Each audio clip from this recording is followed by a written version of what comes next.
Tsani.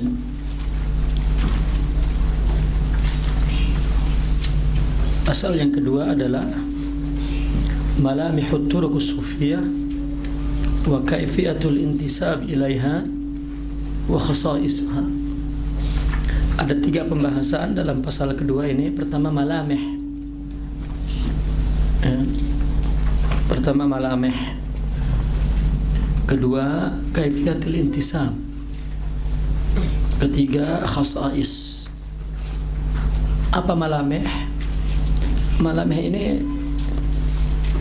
fenomena ya. Artinya yang nampak dari jauh ketika kita tengok. Tasawuf ini apa ya? Tasawuf adalah malamihnya 3: syekh, murid, bai'ah. Ya. Ini adalah tasawuf tarikat.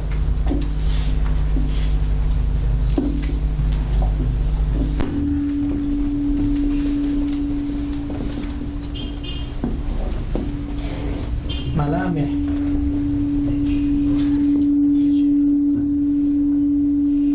Syekh, al-murid, al-bai'ah.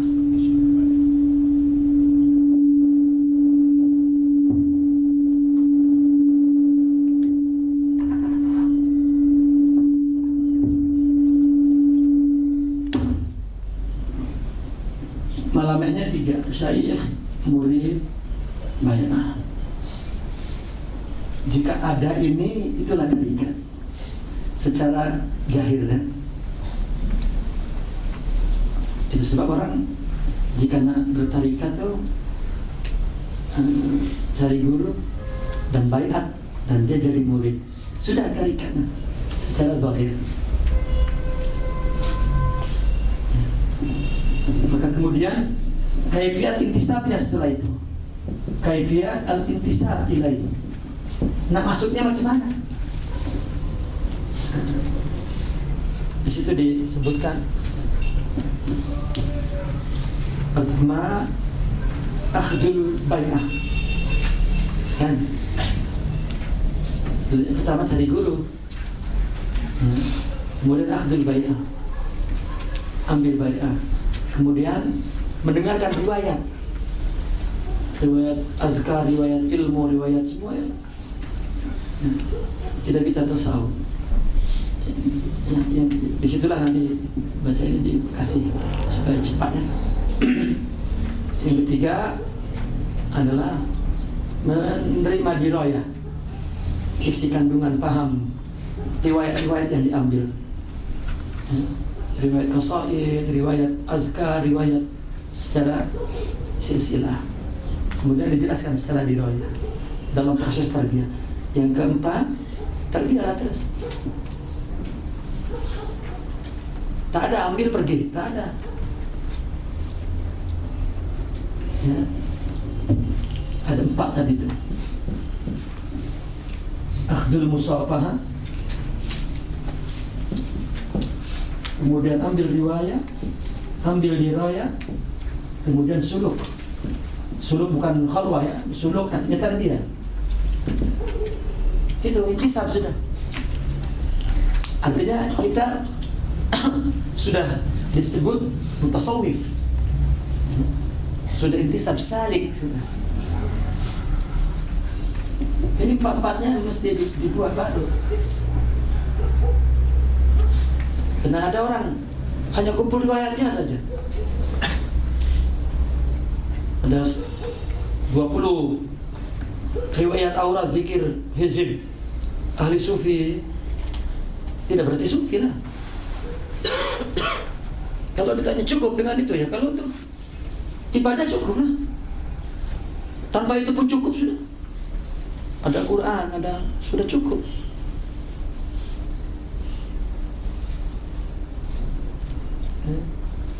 Kalau nak gantikan dengan Quran zikir itu, macam mana? Adapun orang zikir ingat Allah itu perintah Al-Quran. Tapi kalau bacaannya menggantikan bacaan Al-Quran, Macam mana agama macam ini salah? Tetapi zikir, perintah Al-Quran, bahkan isi Al-Quran itu zikir saja. Sehingga kata zikir maknanya Quran, maknanya ilmu, maknanya. Karena sepatutnya orang yang tahu isi Al-Quran akan ingat Allah semuanya, karena itu kalamu. Ya. Bukan tikrar bacaan. Kalau nak baca Quran lagi afdal.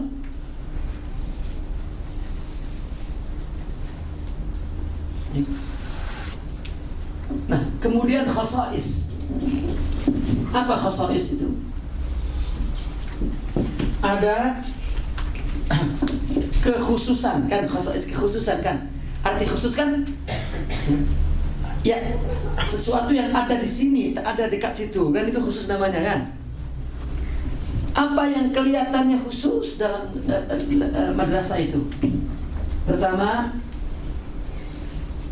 al-awrad. Di dalam tasawuf itu ada awrad, azkar, ahzab, al-wazifah, al-rawatib. Apa namanya? Macam-macam. Ini bukan doa tarbiyah, bukan. Meskipun orang sufi kadang menjadikan ini sebagai manhajnya, tapi ini bukan. Ini hanya gubahan doa-doa yang dibaca oleh para aulia. Karena doa itu adalah ibadah, doa itu adalah bukti iftikar dia kepada Allah.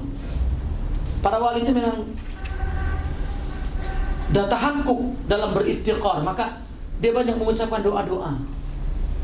Doa itu bukan menyuruh Allah untuk mendengarkan dan memenuhi keinginannya. Doa itu bukan untuk meminta sehingga Allah kalau tak diminta tak bagi. Doa hanyalah melaksanakan perintahnya dan menunjukkan bahwa kita perlu. Karena takdir kita itu tak tahu kita. Baik keburukan kita disuruh minta baik. Sebetulnya takdir itu sudah selesai. Baik buruk, baik buruk, baik buruk, enak tak enak, enak tak enak, siang malam itu. Tapi kita perlu kepada Allah agar kita baik saja, meskipun dalam takdir yang sebetulnya dikatakan tidak susah, bukan bahagia. Maka tengok pembahasan sufi.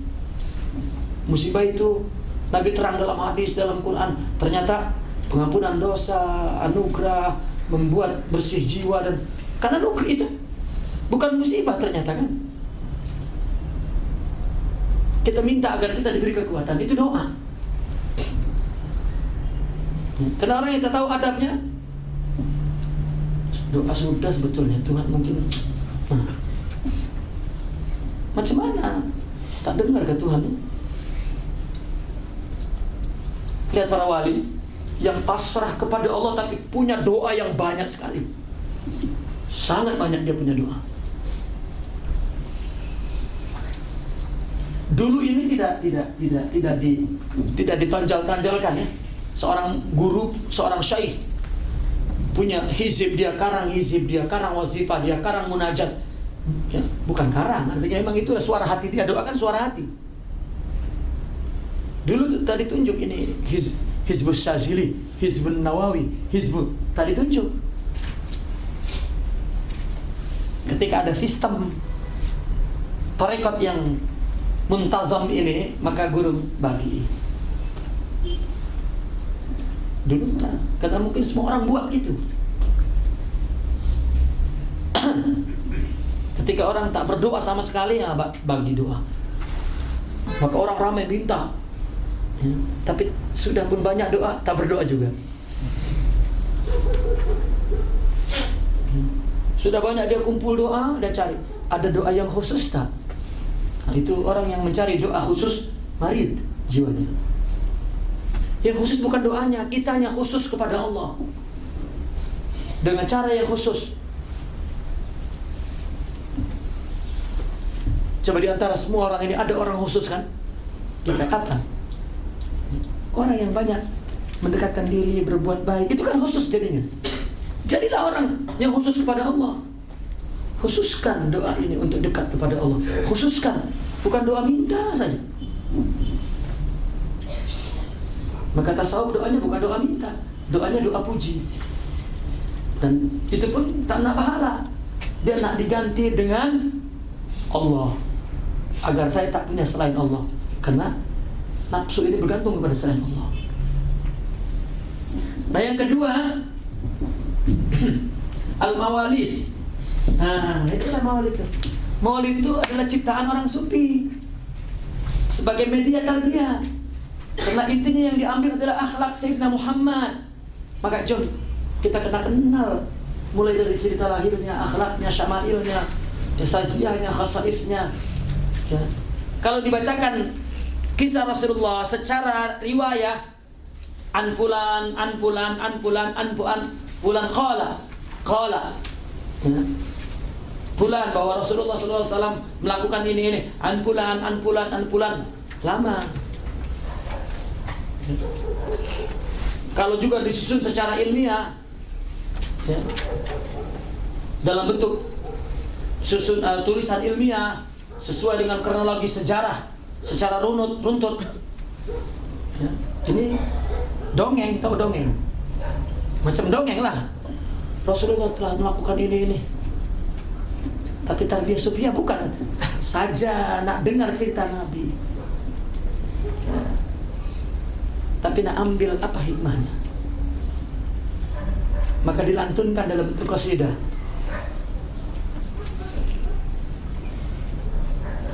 Siapa Rasulullah sebenarnya? Kedudukannya apa yang dilantunkan dalam bentuk qasidah?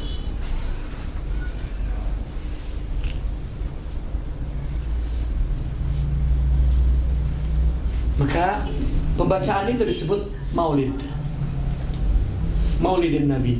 Isinya tulisan orang sufi, sejarah Rasul yang telah digubah dalam bentuk qasidah, syair, sastra, prosa, atau syair. Karena orang yang bercinta mesti suka kata-kata indah.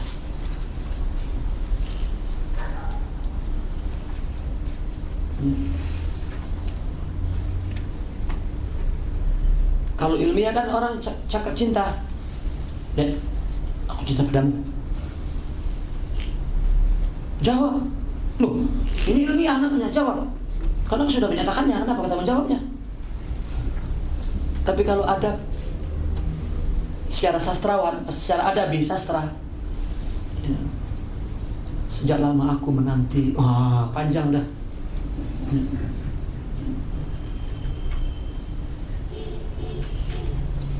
Separuh jiwaku belum aku dapatkan. Aku masih mencarinya hingga saat ini. Mudah-mudahan itu adalah engkau. Isinya kan aku cinta padamu, sebetulnya sudah. Tapi sekelas separuh jiwa, bertahun-tahun aku memimpikan dan menunggu, ya, siang dan malam aku lalui dengan penuh kesabaran menanti datangnya sang Orang sufi bincang Rasulullah seperti itu, tentang kedudukannya, kemuliaannya, keagungannya, dan ya, menangis dia, timbul kerinduan yang tidak timbul kalau baca hadis, tidak timbul baca Quran, karena itu ilmiah. Ya, karena ini bukan saja untuk pengetahuan, tapi untuk dulu orang tengok perangai nabinya yang tak mampu mata pandang Allah, dan perlakuannya setiap hari sama dengan lantunan syair. Perbuatan Nabi itu indahnya, orang menyaksikan dengan matanya sendiri.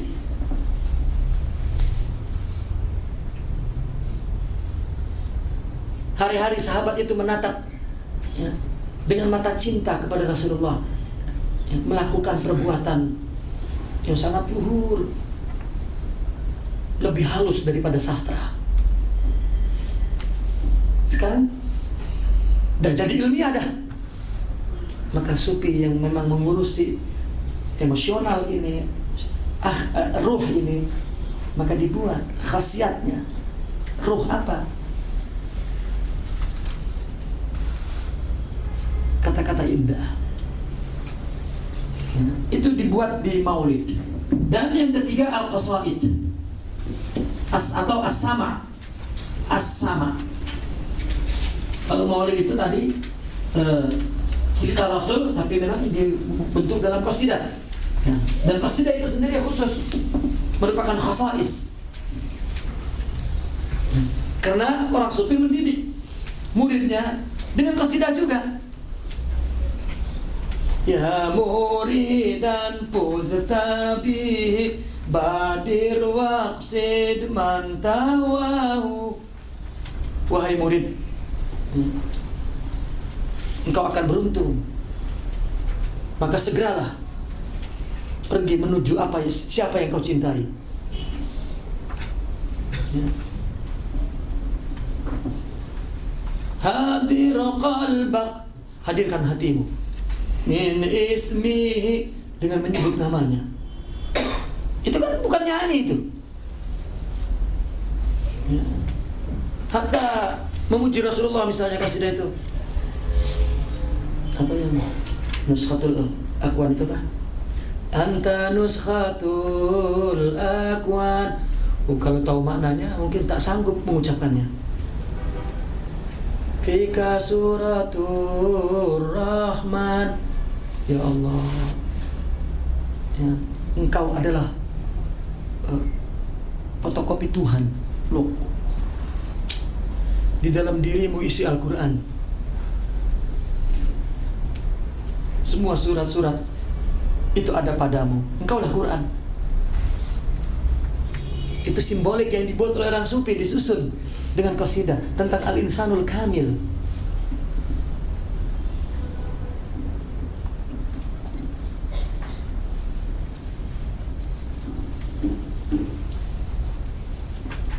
Dan seterusnya banyak qasidah-qasidah. Ini khasais. Nah sekarang coba, bukan di majelis zikir yang tertutup, ya, yang eksklusif, yang penuh adab. Ini pun kalau berqasidah ini dalam majelis tasawuf, yang munsid itu tidak boleh orang ahli dunia, mesti seorang salikin yang memang mutajarridin. Kalau tidak nanti dia dengan qasidah cari uang. Itu artis. Artis sekarang banyak melantunkan qasidah sufi. Bukan tasawuf sama sekali. Jangan merasa di tengah bertasawuf maghrur. Tasawuf itu adalah syekh. Ini.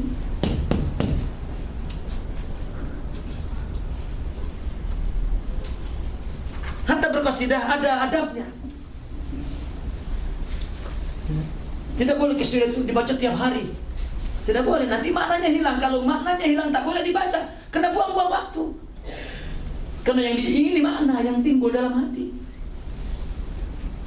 Dan susunan qasidah tidak baku, ikut situasi, keadaan, dan seorang guru itu tahu mana qasidah yang dibaca. Bukan mengikuti macam lagu pop, ayo diikuti terus, tak ada. Itu artis.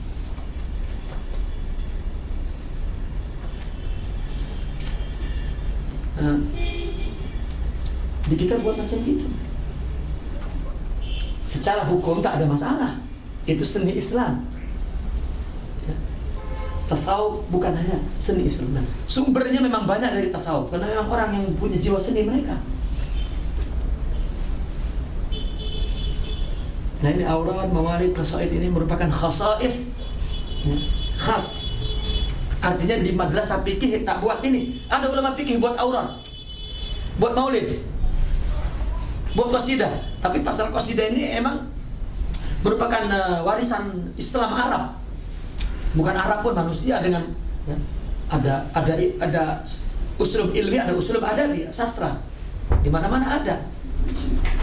Artinya pasal qasidah dan nazam bukan hanya dalam ilmu tasawuf, bidang tasawuf. Semua bidang ada, tapi ini untuk tarbiyah.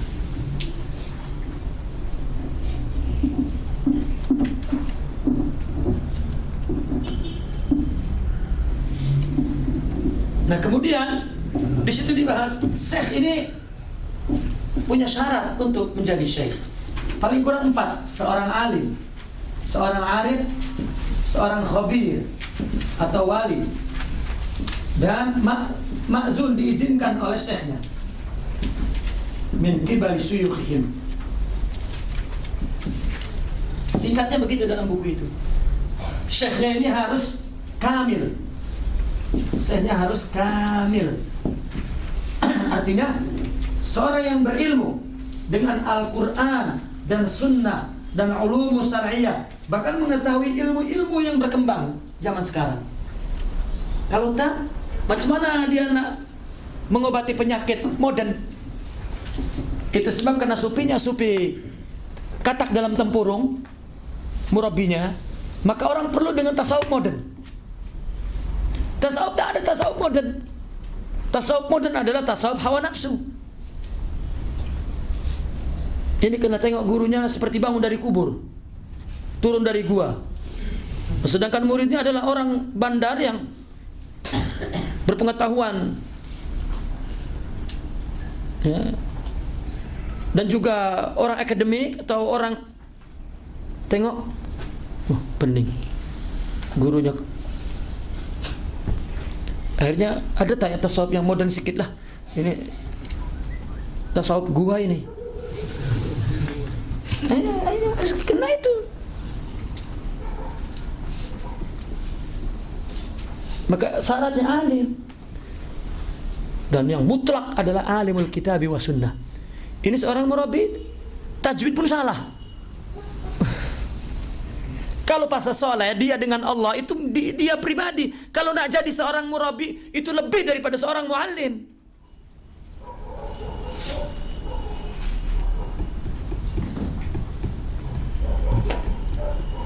Mungkin memang kewilayahan itu ada di sini. Ada orang yang wali tapi tak tahu mubtada khobar, dan alim mujtahid ditarbiyah di wali yang tidak tahu mubtada khobar. Mungkin.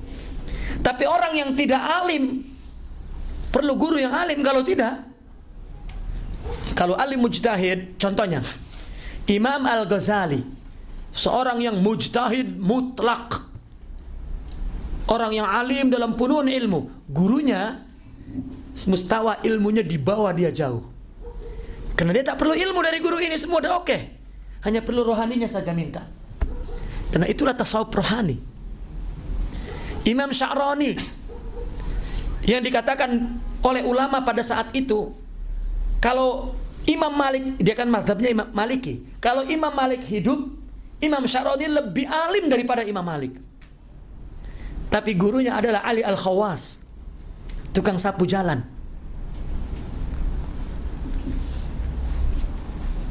Dia tak mengaku murabbi pun, tapi dia tahu dia punya rohani. Ibnu Khaldun, Ibnu Sina, ya, hatta di zaman Umar bin Abdul Aziz, guru dia Ibnu Hazm, muhaddis, dan dia seorang muhaddis, tapi gurunya adalah dia bilang Syekhil Majhul, hatta namanya tak mau disebut syekhnya itu. Makanya ketika dalam bagi nasihat, qala Syekhil Majhul,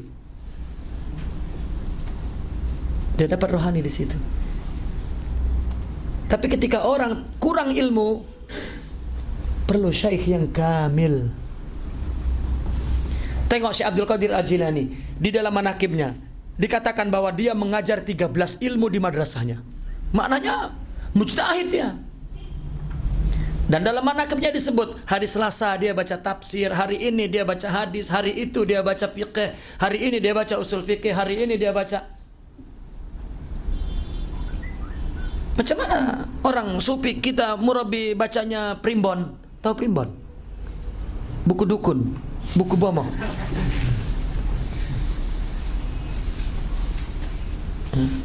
Pasal dia wali, betul lah, tapi tidak dapat menjawab, ya, karena kurang alim. Yang ketiga arif. Kalau arif atas dasar tarbiyah dia jadi ma'rifah. Yang ketiga wali, khabir pun atas dasar tarbiyah. Arti khabir, dia mengerti tentang suluk, ya, tentang ahwal nafs manusia. Dan yang terakhir diizinkan, karena kalau tidak diizinkan maka menjadi sufi mastur, tak boleh jadi murabbi.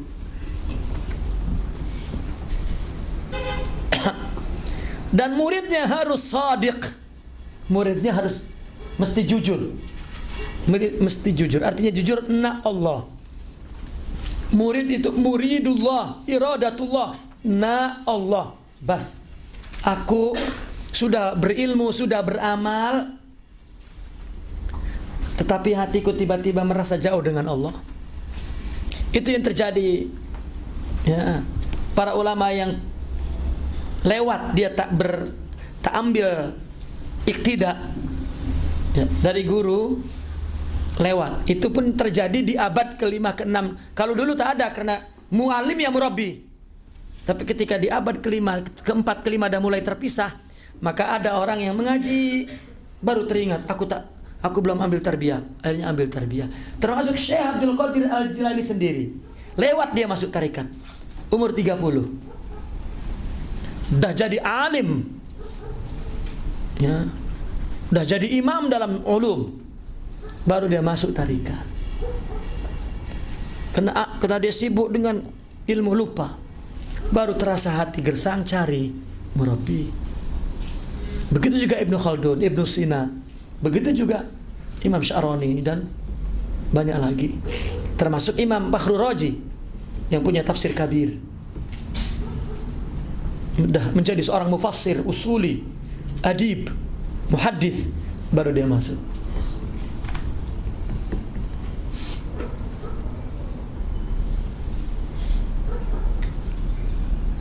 Nah, adapun kaifiyatul ittisab itu akhdul bai'ah dengan cara musafahah.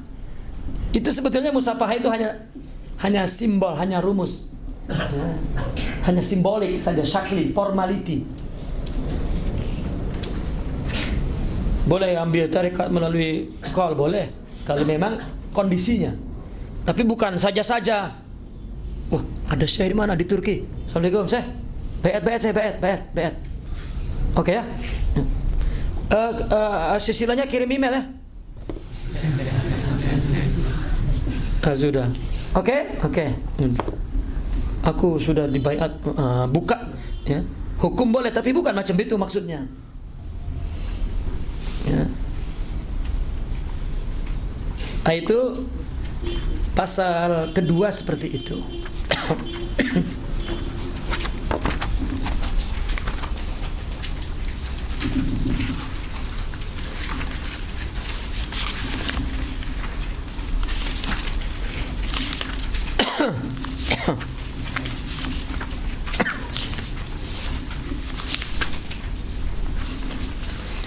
Kemudian al-faslul tsalits, ya, pasal yang ketiga.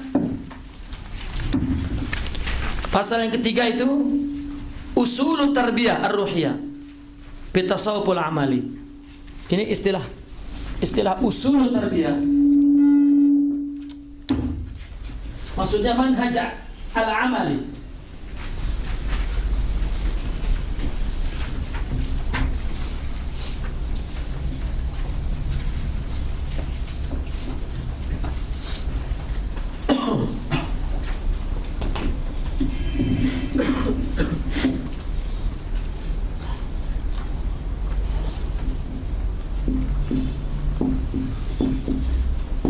Usul tarbiyah ini adalah manhaj al-amali. Al-manhaj al-amali. Apa manhaj? Tasawuf itu, ya, mempunyai manhaj.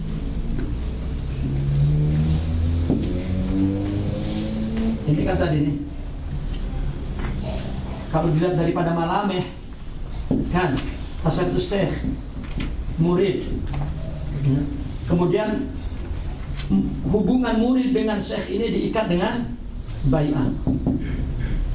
Maka syekh ini ya, mendidik muridnya dengan manhaj yang amali, ada usul-usul tarbiyahnya. Ini tarikat namanya. Manhajnya adalah pertama ilmu, kedua zikir, ya, ketiga mujahadah, keempat suhbah, kelima muzakarah. Itu yang paling penting. 5 saja.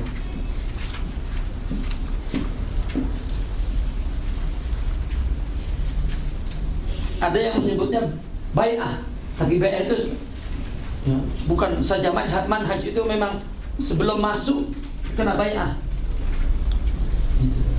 Di dalamnya kena bai'ah maka dia diperlakukan manhaj. Tapi yang dimaksud bai'ah ini adalah manhaj dukhul ila tasawuf. Cara masuk untuk bertasawuf maka bai'ah. Tapi apabila sudah diikat dengan janji, maka dia mesti mengikuti manhaj ini. Nah, ilmu ini tetap penting.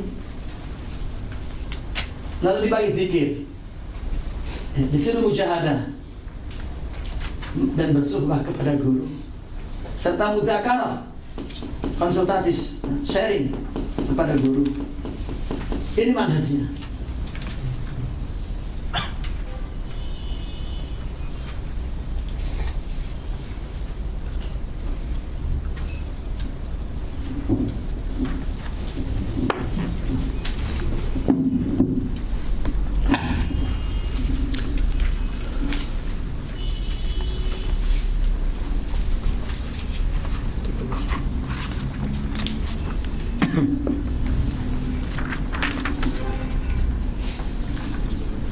Di sini ditulis bai'ah ya, dalam kitab bai'ah, karena mengutip sebagian ulama menyebut bai'ah juga manhaj. Ya, boleh.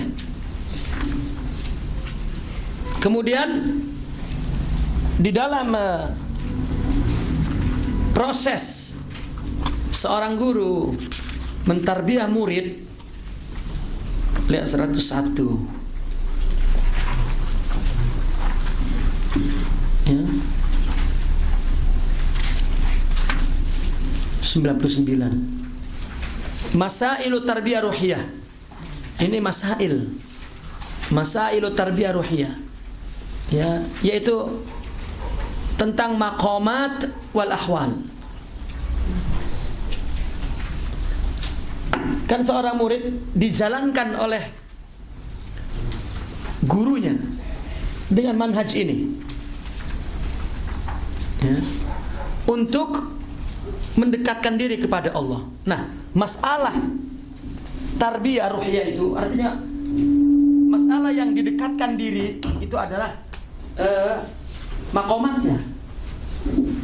Kan ini syekh mendidik muridnya di atas manhaj dia. Mesti berjalan di atas manhaj gurunya si murid ini untuk mencapai kepada Allah. Apa yang dimaksud perjalanan menuju kepada Allah ini? Apa masailnya? Masalahnya apa yang dihadapi oleh murid dalam berjalan kepada Allah? Yaitu ada 2. Apa namanya? Masail tarbawiyahnya. Masail tarbawiyah, yaitu maqamat dan ahwal. Ini maqamat ahwal ini semuanya tentang rohaniyat. Karena ini adalah rohani, masalah rohani yang kita hadapi. Masalah itu kan yang kita hadapi dalam berjalan menuju kepada Allah di atas manhaj ini. Apa yang kita hadapi rohani itu, yang kita alami, ya, yaitu maqamat. Maka baiat itu Di samping sebuah manhaj, baiat juga sebuah maqam. Karena baiat dianggap taubah. Ya. Dianggap taubat yang besar. Orang sufi memandang taubat saja secara umum, meninggalkan dari kebaikan, dari keburukan kepada kebaikan. Tapi kalau bai'ah, sebuah taubat meninggalkan selain Allah kepada Allah. Karena semua selain Allah buruk. Artinya selain Allah buruk. Jika ada yang menyatakan, meyakini bahwa selain Allah itu ada, maka dia akan bergantung, dan itulah dosa. Tapi kalau sudah melihat tidak ada, semuanya Allah. Dan itu jika sudah bicara semuanya Allah, ya syuhud lah maknanya. Jika ada syuhud, maknanya sudah oke. Sudah tidak akan bergantung kepada selain Allah. Itu tentang maqamat wal akhwal. Maka maqamat adalah sesuatu yang sabit, yang murid ya yuqamu alaih. Ya. Nah, di sini maqamat itu saya menulis Madrasah Siraj At-Tusi. Setelah taubat, wara, zuhud, faqr, sabr, tawakkul, ridha. Tapi Syahrawardi ya ada 10. Taubat, wara, kemudian zuhud, sabr. Ya, kalau itu sebelumnya kan faqr dulu, ini sabr, kemudian faqr. Ya, syukur, khauf, roja, tawakkul, ridha. Bahkan Al-Imam Al-Harawi dia mengatakan bahwa maqam itu 100. Ya. Dan 100 itu dibagi kepada 10 bab. Itu ada kitab Manazilus Sa'irin. Ya. Kalau madrasah Imam Al-Ghazali, taubat, sabar, syukur, roja, khauf, faqr, juhud, tauhid, tawakkul, mahabbah. Ini hanya sekedar imam-imam tersebut menulis, mencatat, sudah. Bukan berarti Imam Tusi mendidik muridnya seperti ini semua. Tak. Seorang murabi, setiap orang berbeda. Ini tengah menyusun saja. Berdasarkan pemahaman syekh tersebut bahwa binaan rohani manusia itu ya, yang elok taubat, wara, zuhud. Tapi itu mungkin di zamannya itu yang misali gitu. Ya. Tapi kalau lihat secara tafsir, secara individu akan berbeda. Paham ya? Maksud maqamat. Maka yang membimbing kita itu bukan buku. Ya. Orang boleh belajar silat, guru tak ada, ganti buku kan? Ya, diletak buku di depan. Nah, boleh. Ini tak. Zuhud, yang ketiga zuhud. Aku nak zuhud sekarang.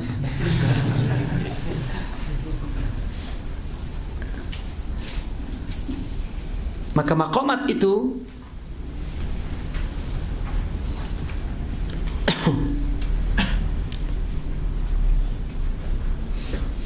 mana?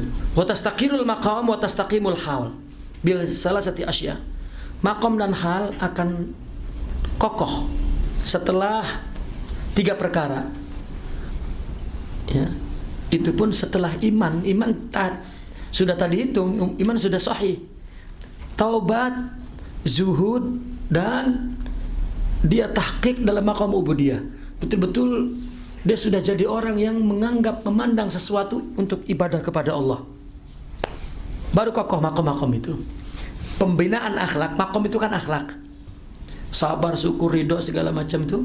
Jika orang dah taubat, jika orang dah tinggal dunia dan sudah memandang bahwa ini untuk ibadah, dan untuk 3 perkara ini Syekh itu menyuruhnya zikir, menyuruhnya mujahadah, menyuruhnya saum, menyuruhnya agar dia menjadi hamba dan zuhud kepada dunia serta kembali ke Allah.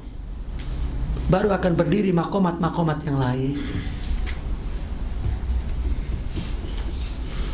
Nah, baru ini bercerita tentang tobat itu apa, kemudian ya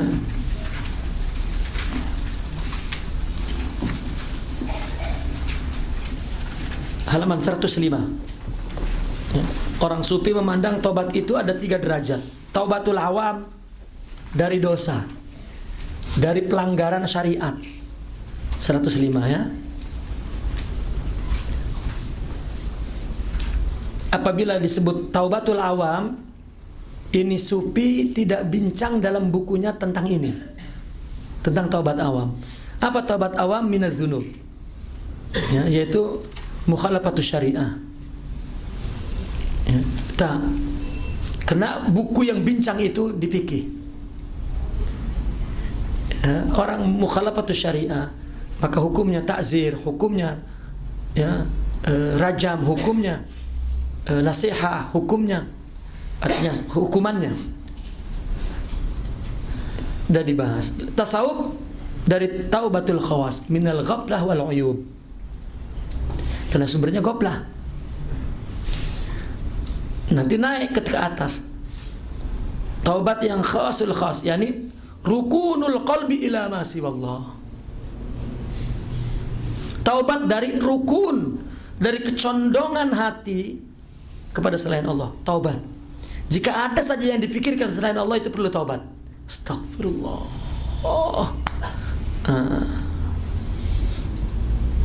Karena kita punya kecenderungan itu, keta'alukan itu. Maka dalam jiwanya, dalam batinnya dia bertobat, Allah, kembali kepada Allah. Allah. Ya, kita sholat tak ingat Allah pun tak tobat-tobat, sholat terus dan mengaku soleh. Itu awam. Bagi dia namanya taubat itu melanggar syariat, padahal dia ibadah pun ghaflah. Kemudian sidik. Sidik adalah sesuatu yang sesuai dengan reality. Sidik mahalnya lisan, qalb, af'al. Kalau lidahnya sidik, cakapnya betul apa yang menurut perkataannya. Kalau hatinya sidik, ya, maka dia tidak akan mengkhianati hatinya. Kalau fiilnya sidik, apa yang dilakukan itu yang ada di hatinya. Ya, lihat maratibus sidik 107. Sidik ada 3 derajat. Sidqul awam wal khawas, khawasil khas. Sidqul awam tasfiyatul a'mal min talabil a'wad. Orang ingin jadi sidik, amalnya dia tidak minta ganti. Jika ibadah dia tak minta ganti, tak minta balasan, itu sidik. Kalau dia berbuat untuk balasan, tidak sidik. Tetapi kalau sidqul khawas, tasfiyatul ahwal min qasdi ghairillah. Sejak mula lagi dia berbuat tujuannya memang Allah saja dan jujur. Dan yang khasil khas, tasfiyatu masyrabit tauhid minal iltifat ila ma siwallah. Ya, mensucikan masyrab, sumber tauhid dalam hatinya itu, untuk berpaling kepada selain Allah. Dia tidak mau berpaling dan sidik di situ. Kemudian ikhlas.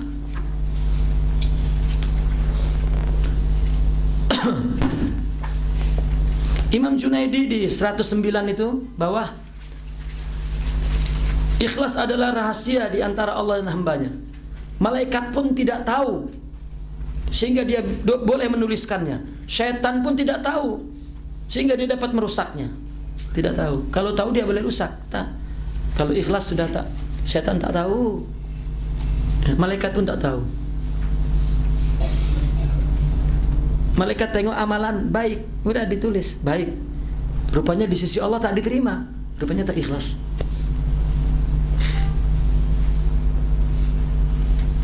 Zunnunul Masri, ikhlas mempunyai 3 alamat. Sama dipuji dan dicaci. Jika orang merasa hatinya tidak tergugah dan tergores oleh pujian dan cacian, berarti dia betul-betul ikhlas berbuat. Kita orang tak terima kasih saja marah gitu. Kita bagi, kemudian orang itu pergi saja tuh terima kasih. Sini tuh. Apa Tuhan? Sini uang tadi. Ada terima kasihnya kamu. Pergi. Dia menyangka bahwa dia berbuat syariat, karena orang ini tak betul. Tak betul ditinggal pula orang tuh.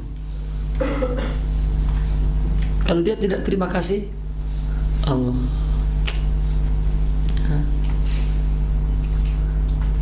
Allah mengajarkan agar aku ikhlas. Allah tak gerakan hatinya untuk berterima kasih. Husnuzon, bukan orang ini tak ada terima kasihnya, kurang ngajar. Berarti dia memberi itu ingin diterima kasih.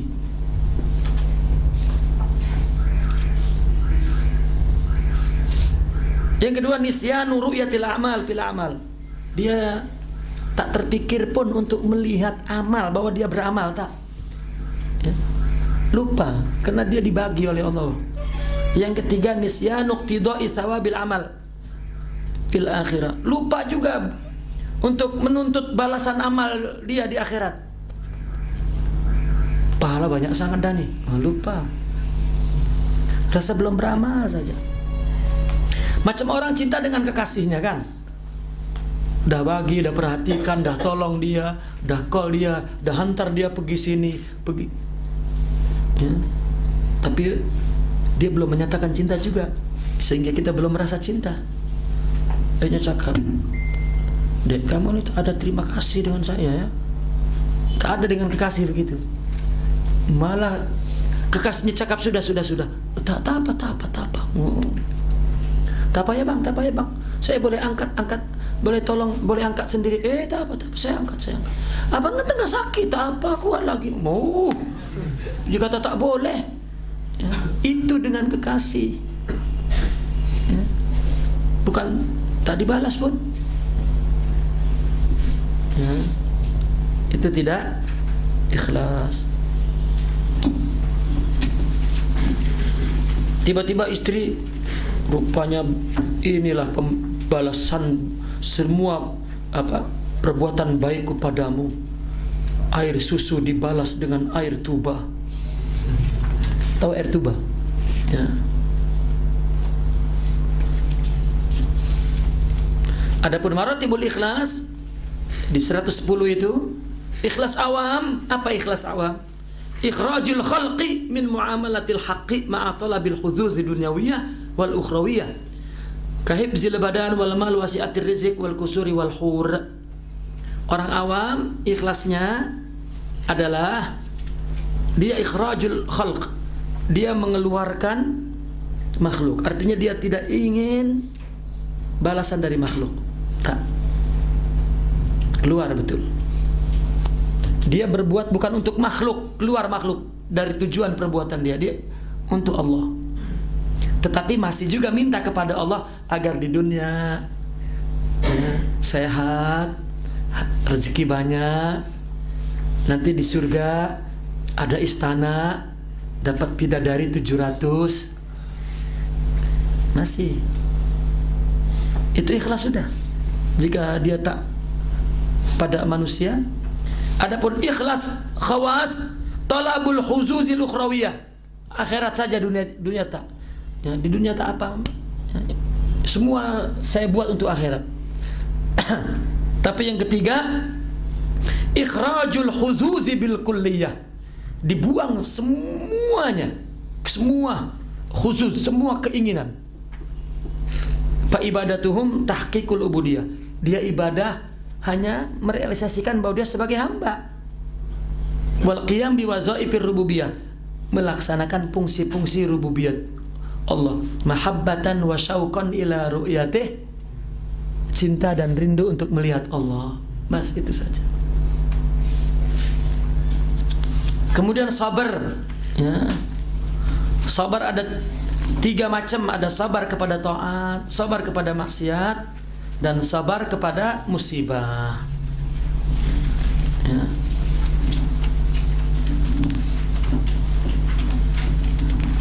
(114) Kalau maratibus sabr, sabrul awam habsul qalbi ala masyaqi ta'at.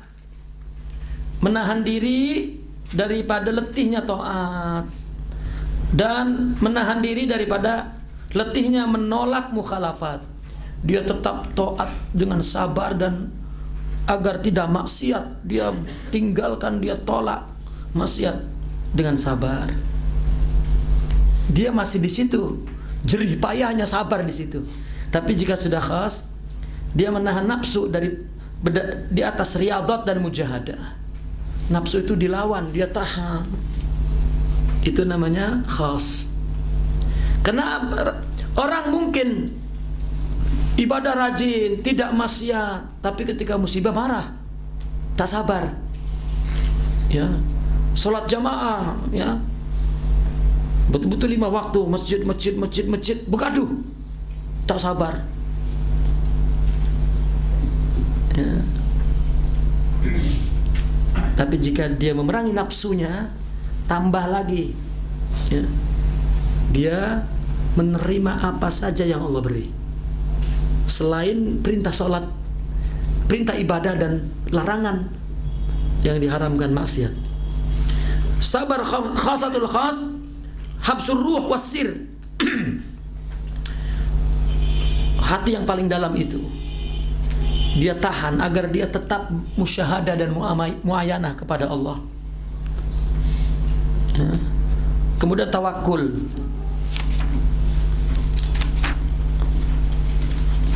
Tawakal 118. Yang paling rendah tawakalnya seperti seorang mewakil kepada wakil. Pimpinan syarikat mewakilkan kepada wakilnya, aku nak pergi haji 40 hari, aku serah syarikat kepada kamu. Tapi hari-hari bos tut call di Saudi. Ya, Assalamualaikum, urusan esok macam mana? Boleh? Sudah siap Pak. Ya hari ini oke. Esok call lagi. Macam mana? Serah urusan dia, tapi masih tuhmah. Boleh buat tak? Kalau kita tawakal kepada Allah, tuhmah kepada Allah, Allah boleh tak Allah buat urusan saya, ya? Loh, itu sebab berbuat tidak tawakal, ya. Pahaman orang kan gini, buatlah dulu baru tawakal. Ini Yahudi, tawakallah dulu baru buat. Karena buat itu ibadah, bukan nak ciptakan kejayaan, nak ciptakan hasil. Hasil tidak hasil, apa yang kita lakukan dah ditulis oleh Allah dah. Artinya kita tawakal kepada tulisan itu kepada Allah. Kita buat ini perintah, tak berhasil pun ibadah. Ramai hadis, ya, yang mengatakan orang di akhirat nanti terkejut, dia dapat balasan surga dari amal yang dia tak ngerti, tak tahu. Dari amal yang dia tak pasti. Kita nanti di akhirat, di sini kita ditutupkan, tak tahu amal mana yang diterima, yang jadi surga nih amal mana, kita tak tahu, di sini ditutup. Jika di akhirat dibuatnya tahu, terus tahu. Jadi ketika menerima balasan amalku, itu dengan simbol katanya kita dibagi buku kita, ya. Karena kan nanti kalau tahu otomatis gitu saja macam mana, rupanya dari buku kan. Itu hanya simbolik, tak tahu betul ke ada buku, tapi hak itu. Adapun caranya macam mana, apakah sama dengan di sini? Wallahu a'lam. Mati dulu baru nanti tahu.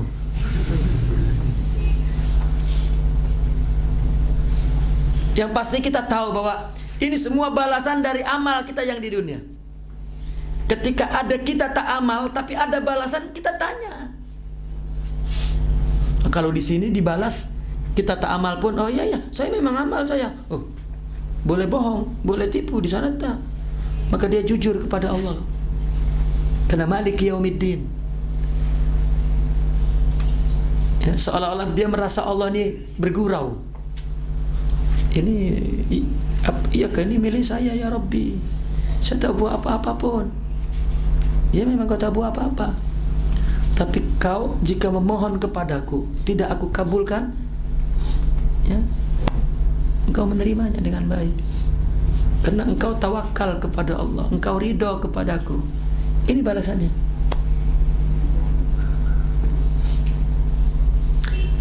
Tawakal yang tengah, antaku nama Allah katifal ma'a ummi, seperti budak kecil dengan ibunya. Budak kecil tuh umur setahun, 2 tahun, 3 tahun, 4 tahun kan, hatta 5 tahun mungkin ya. Makan, dia nak buang kotoran, nak mandi, nak pakai baju, dia tak pikir, tak pikir sama sekali, tak pikir. Ada budak setahun 2 tahun pikir, nak aku nak pergi nak guna baju mana ya, ada tak? Nah, kita yang pening berdiri, perempuan yang pening berdiri depan almari dia, kuning ke merah ke putih ke hijau ke. Waktu kecil tak pikir pun, dia hanya teriak, baju, pakaian, dah ada yang menangani, makan, ada yang urus. Mestinya batin kita itu tawakal kepada Allah macam begitu, buat saja Allah yang urus, yang tangani. Tapi budak kalau lewat marah, mak, aku tadi cakap makanlah, marah. Budak kau kan mak? Anak kecil boleh kata budak pada orang tua. Tahu budak kan? Iya. Ini tawakal macam budak pun begitu. Ya Allah, kurang apa aku, ya Allah, doa sudah, saya lepas anak Lazar tahu. Tengok orang tuh lepasan setan, saya lepasan. Tak tengok kakak aku kepada budak lah tuh. Ibadah banyak-banyak sama saja dengan orang yang tak ibadah. Rezekinya budak lah. Tengok tawakal yang paling tinggi. Dia macam mayit atau seorang sakit kepada dokter. Ya.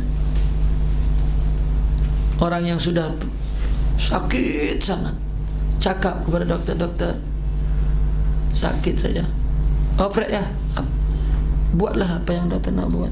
Nah, ada.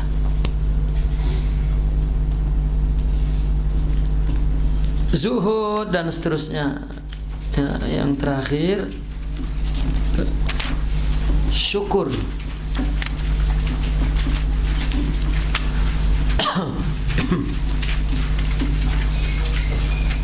(128) Syukur ada lisan, ada arkan. Lisan adalah tahaddus bi ni'matillahi syukrun, kata Rasulullah. Wa amma bi ni'mati rabbika fahaddis alhamdulillah.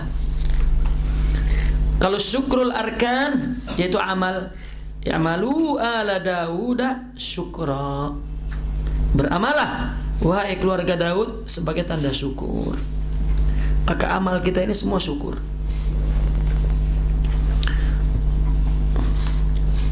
Kemudian martabatnya, syukur awam yaskuruna Allah ala ni'am. Ya, nikmat-nikmat saja disyukuri. Kalau tak nikmat tak disyukuri. Yang kedua, yaskuruna Allah ala ni'am wa niqam. Sakit disyukuri. Makanya kalau nikmat alhamdulillahi rabbil alamin. Kalau tak nikmat, musibah, alhamdulillahi ala kulli hal. Dan yang ketiga,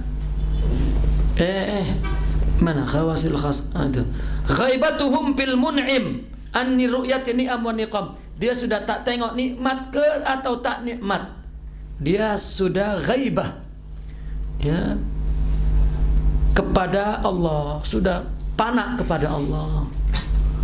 Apa yang Allah bagi itu yang nikmat. Sudah. Orang yang sudah sangat cintanya luar biasa, yang penting abang ada di rumah, makan tak makan, tak apa. Yang penting saya menjadi istrimu, ya, kau nikah 10 pun tak apa. Ada, ya, perempuan yang begitu ada. Jangan dicari, tak jumpa kalau dicari.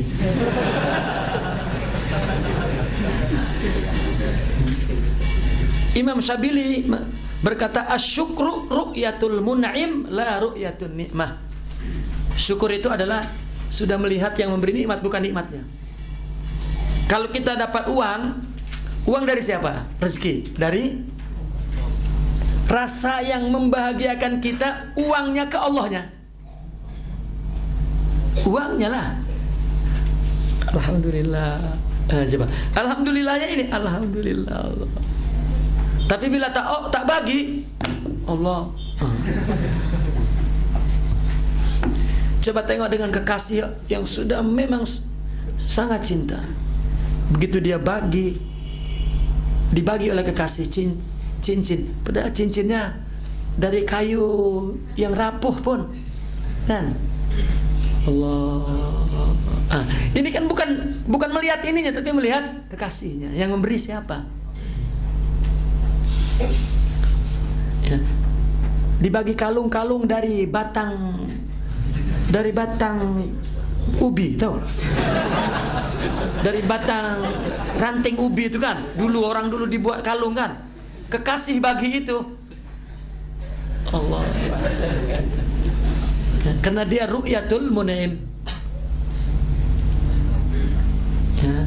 Tetapi kalau dia tidak cinta kepada si mun'imnya, perempuan kita bagi itu, kau gurau kah? Kalau cakap kau gurau kah masih sopan lagi, masih baik lagi. Kau ada otak kah? Cinta ini. Bang, cinta orang beli rumah mewah karena dia tengok nikmat.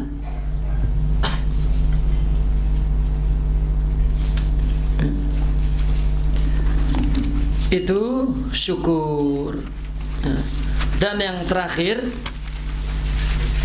pasal yang kelima ini adab. Yang pertama, adab yang paling tinggi adalah khidmah. Ya. Dan mahalnya khidmah ini bisair ilallah. Kita dengan saya itu khidmah, bukan saya yang khidmah kepada kita. Ya. Khidmah adalah tarbiyah, bukan penghambaan, bukan. Tapi tarbiyah. Man khadam khudim. Barang siapa yang pernah ditarbiyah, dia akan boleh mentarbiyah. Barang siapa yang pernah ditarbiyah, ya, maka dia boleh mentarbiyah.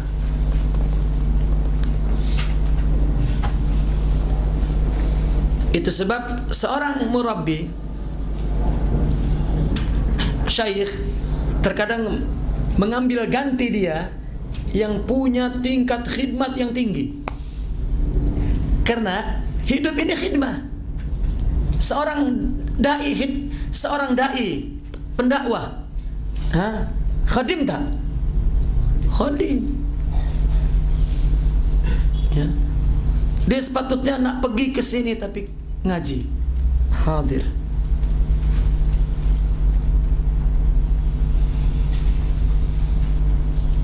Karena yang namanya dai ibnu ummati, as-sufi ibnu ummati.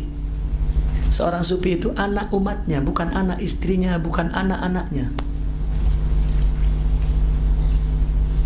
Ya, istilah anak ini kan bukan berarti yang ini kinaya kan, tasbih.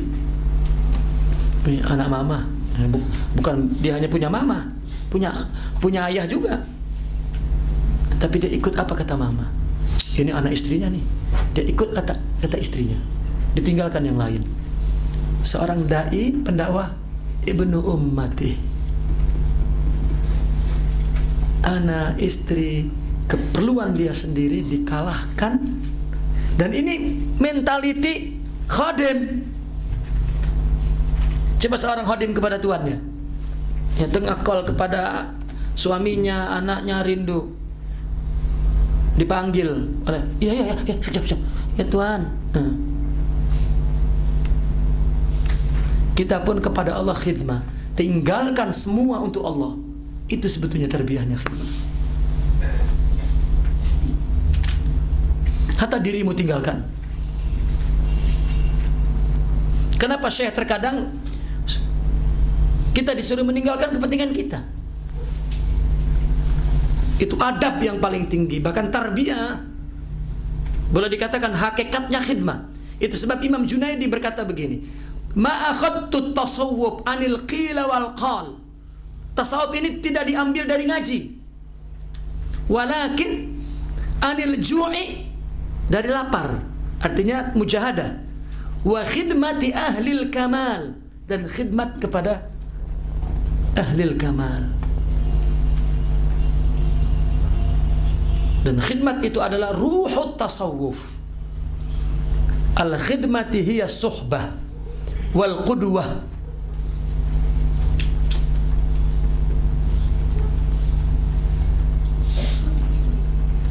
Karena proses untuk meniru ruhani guru itu dengan khidmah.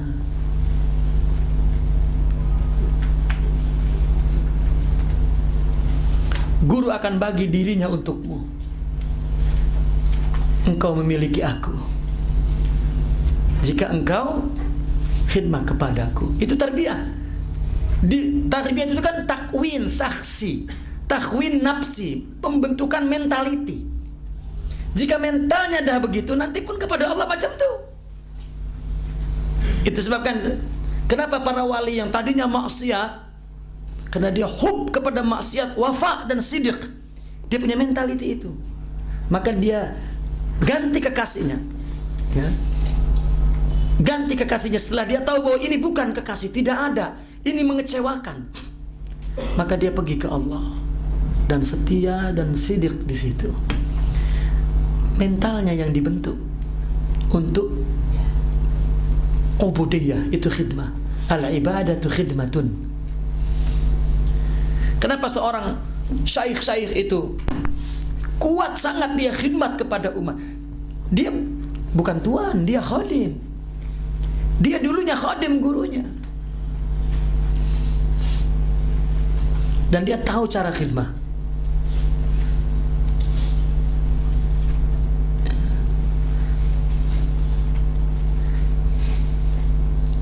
Orang yang mengerti khidmat tak nunggu cakap. Saya tak suruh. Ini atfal. Ya kalau bukan atfal berarti marid, sakit jiwa. Saya tak cakap apa-apa pun.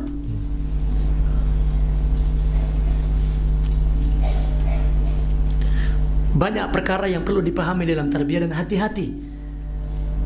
Punya syaikh dan dekat dengan syaikh malah mal'un, terlaknat karena tidak tahu adab.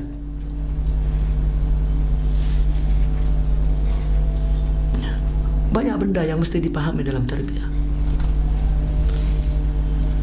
Jika dia sabar, Allah akan bukakan, ya, khidmat itu semua.